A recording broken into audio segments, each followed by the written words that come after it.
The top 10 things to do in Singapore that you've seen in the movie Crazy Rich Asians. This video is part of my series of travel guides on Singapore. If you want to see more videos on Singapore, you'll find links in the description below or at the end of this video. Crazy Rich Asians is like Hollywood's movie postcard for Singapore. I mean, it makes Singapore look amazing, and Singapore is amazing. So when you visit Singapore, check out these 10 locations to live the Crazy Rich Asian life. The first place you see in the movie is Changi Airport. This is where Rachel and Nick arrive, and Rachel is so impressed that she comments, "It looks like an upscale tropical resort." And man, it is impressive. Changi Airport in Singapore is one of my favorite airports in the world. The airport features gardens of sunflowers, cacti, orchids, a movie theater, palm trees, amazing convenience stores that you can get all the drinks and snack foods under the sun. But if that's not all, there's an in-airport butterfly garden where when you're waiting for your next flight, you can go in and admire butterflies. Butterflies aren't your thing? Well, they've got a pond filled with huge koi fish as well. And when you're going through passport control, if your breath feels a little unfresh, you can pick up one of their complimentary Changi Airport breath mints. The first place that Nick and Rachel go after leaving the airport is the Newton Food Center. Yes, no movie in Singapore would be complete without visiting a hawker center. Hawker centers in Singapore are these amazing collection of street vendors, and what Nick says when they get here is that each of these hawker stalls sells just one dish, and they've been perfecting it for generations. And Singapore is one of the only places in the world where street vendors win Michelin stars. Now, most Singaporeans would tell you that Newton Food Center is not the best hawker center in Singapore. In fact, it is one of the most touristy. The book actually takes place in Lau Pa Sat, which is kind of in the center of the central business district, particularly known for their satay. So if you're in Singapore, you don't have to go to Newton Food Center, but definitely visit one of the hawker centers. Some popular things to get at hawker centers in Singapore are the carrot cake, which is actually a radish and carrot combination, and chicken and pork satay, a very Malaysian type of food. Each one 6 Singaporean dollars, or about $4 US. To wash it down, you can have some sugarcane juice, which they squeeze out of fresh sugarcane, or lime juice. That's sure to make you pucker. One of the best parts about hawker centers are the open kitchens. If you don't know what they're serving, just use your nose and your eyes. Does it look tasty and does it smell good? From wok fried noodles to chicken wings, you'll find everything under the sun at these hawker centers. Though actually the best time to go to the hawker center is at night, because a thing about hawker centers is none of them are air conditioned. They're all outdoor and open air. And if you want to know more about hawker centers in Singapore, I've got a whole video about the best hawker centers in Singapore. You can click the card in the upper right or find the link in the description below. Probably the most famous and iconic location seen in the movie, and number 3, is the Marina Bay Sands Hotel. It's got the 3 towers with the surfboard looking thing on top. It's a luxury hotel, casino, shopping mall, and observation deck. It's also home to Singapore's highest swimming pool, an amazing infinity pool. But what you see in Crazy Rich Asians is the view from the rooftop sky bar.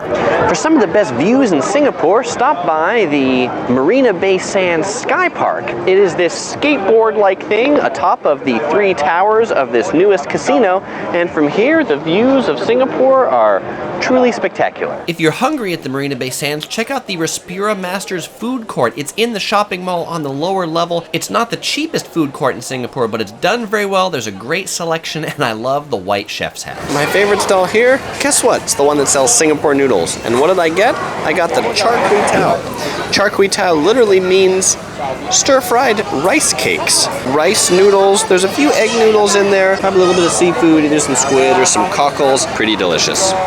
In front of the Fullerton Hotel is the Merlion, the half fish, half lion, which is an icon of Singapore. The Merlion is mostly shown in the movie just in passing shots or drive-bys as they pass through the central business district. It does have a prominent scene in the Crazy Rich Asians trailer at about 8 seconds in, because pretty much the most iconic scene of Singapore is the Merlion with the Marina Bay Sands in the background. The Merlion is so iconic, Wikipedia estimates that 1 million tourists a year visit the Merlion. Another popular Singapore attraction that you see in drive-bys of the central business business district is the Singapore Flyer. It is Singapore's largest Ferris wheel. In fact, it is the world's second largest Ferris wheel, only bested recently by the High Roller Ferris wheel in Las Vegas. It has 28 air-conditioned capsules, and from the Singapore Flyer, you can get some pretty nifty views of Singapore. The sixth major Singapore attraction seen in the movie is the Raffles Hotel. This is where Nick and Rachel stayed.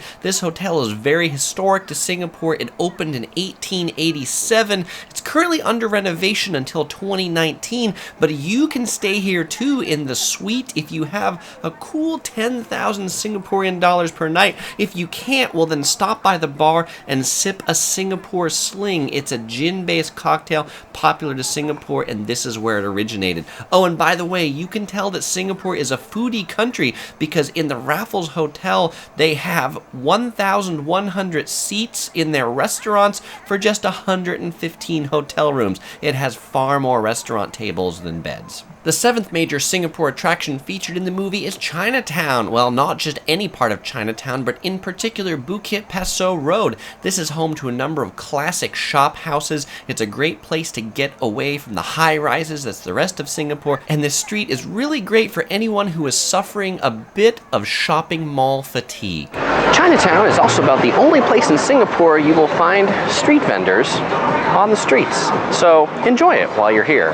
The epic wedding scene in the movie took place here in Chimes, right across the street from the Raffles Hotel. Chimes is actually an acronym that stands for the Convent of the Holy Infant Jesus Middle Education School. It's a restored 19th century Gothic chapel with stained glass windows. They do weddings there, but the complex also has cafes, restaurants, salons, entertainment, and a beautifully landscaped courtyard. Number 9 is Sentosa Island. It's a small island just off the coast of Singapore, home to beaches, hotels, spas, amusement parks, a water park, an aquarium, a huge merlion that we saw before. In the movie, Sentosa Island is where Nick escapes to his friend Colin's house when Rachel temporarily breaks up with him, and it's also where Rachel's friend Peik Lin invites her to enjoy a spa. Sentosa Island is a pretty fun place for kids or adults that are kids at heart. If you're interested in more about Sentosa Island, I've got a whole video just focused on Sentosa Island and another one about riding the Sentosa Island cable car, a neat aerial cable car that'll bring you into the island where you saw a lot of my overhead shots from. The 10th and final attraction, this is where the wedding reception occurred, is the Gardens by the Bay. This is just behind the Marina Bay Sands, and it is one of my favorite attractions in all of Singapore.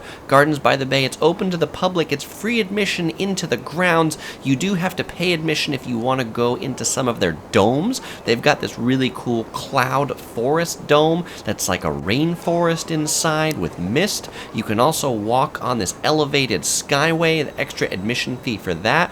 But where you see the wedding reception, it's by these big things called the super trees. These trees look like something either out of Dr. Seuss or from the movie Avatar. Come here in the evening around sunset and it won't be quite as hot, so you'll only have to wipe every 3 minutes instead of every minute and a half. Every night at 7:45 and 8:45 p.m., the super trees light up for an illuminated musical show. It's really cool, it's really worth seeing, especially because admission is free. That's right, F-R-E-E free. You do not have to be a crazy rich Asian or be invited to any crazy rich wedding to see these. If your travels bring you to Singapore, I hope you visit the OCBC Skyway at the Gardens by the Bay. I think it's well worth the $8 for the 15-minute walk, especially because you get to enjoy the rest of the gardens for free. How often do you get to stroll along the treetops of fake light-up super trees? I mean, there's only one place you can do that, and that's Singapore. Well, if you enjoyed this video and you'd like to see more like it every Sunday, then please subscribe, or you can follow me on Facebook, Twitter, Google+. Links in the description below, or you might enjoy watching some of these other videos from Singapore. Click any of them to watch, or you'll find links in the description below as well. All right, bye-bye.